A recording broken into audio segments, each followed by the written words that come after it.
திருப்பூர் மாவட்டம் வெள்ளக்கோயில் பகுதியில் வீரகுமாரசாமி திருக்கோயில் அமைந்துள்ளது. இந்த கோயிலின் தேரோட்ட திருவிழா மார்ச் 9ஆம் தேதி நடைபெற்ற நிலையில் அன்றைய தினம் இரவு பாட்டு கச்சேரி உள்ளிட்ட கலை நிகழ்ச்சிகள் நடத்தப்பட்டன.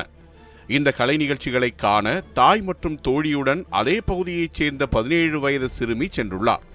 நிகழ்ச்சிகள் முடிய நேரமாகும் என்பதால் மகளை தோழியுடன் விட்டுவிட்டு தாய் மட்டும் வீடு திரும்பியுள்ளார்.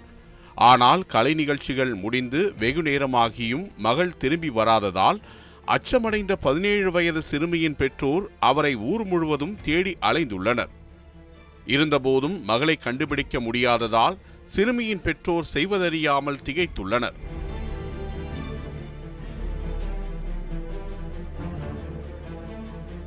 மறுநாள் அதிகாலை மகள் வீடு திரும்பியதால் நிம்மதி பெருமூச்சு விட்ட சிறுமியின் பெற்றோர் அதன் பிறகு மகள் கூறிய விஷயங்களை கேட்டு பேரதிர்ச்சிக்குள்ளாகினர்.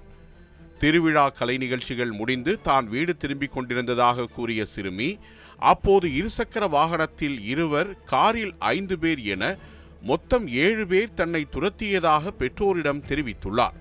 அவர்கள் தன்னை வழிமறித்து காரில் கடத்திச் சென்று பல்வேறு இடங்களில் வைத்து கூட்டுப்பாலியல் வன்கொடுமை செய்ததாகவும் அதிகாலை மீண்டும் தன்னை கோயில் அருகே இறக்கிவிட்டு தப்பிச் சென்றதாகவும் கூறி சிறுமி கதறி அழுதுள்ளார்.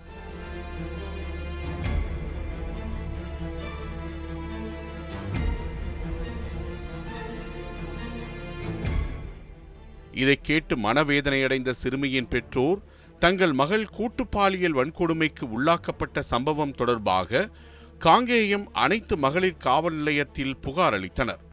புகாரின் பேரில் போலீசார் வழக்கு பதிவு செய்து தீவிர விசாரணை மேற்கொண்டதில் சம்பவத்தில் தொடர்புடைய காமராஜபுரத்தைச் சேர்ந்த பிரபாகர் மற்றும் செம்மாண்டம்பாளையத்தைச் சேர்ந்த மணிகண்டன் ஆகியோர் சிக்கினர்.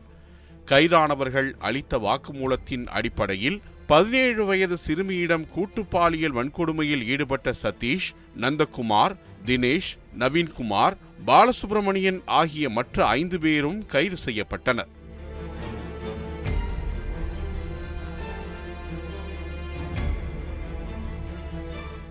கைது செய்யப்பட்டவர்களில் தினேஷ் என்ற நபர் அதிமுக ஐடி பிரிவு நிர்வாகியாக இருப்பதும் அவரது தந்தையும் அதிமுக நிர்வாகியாக பொறுப்பு வகிப்பதும் போலீசார் விசாரணையில் தெரிய வந்தது.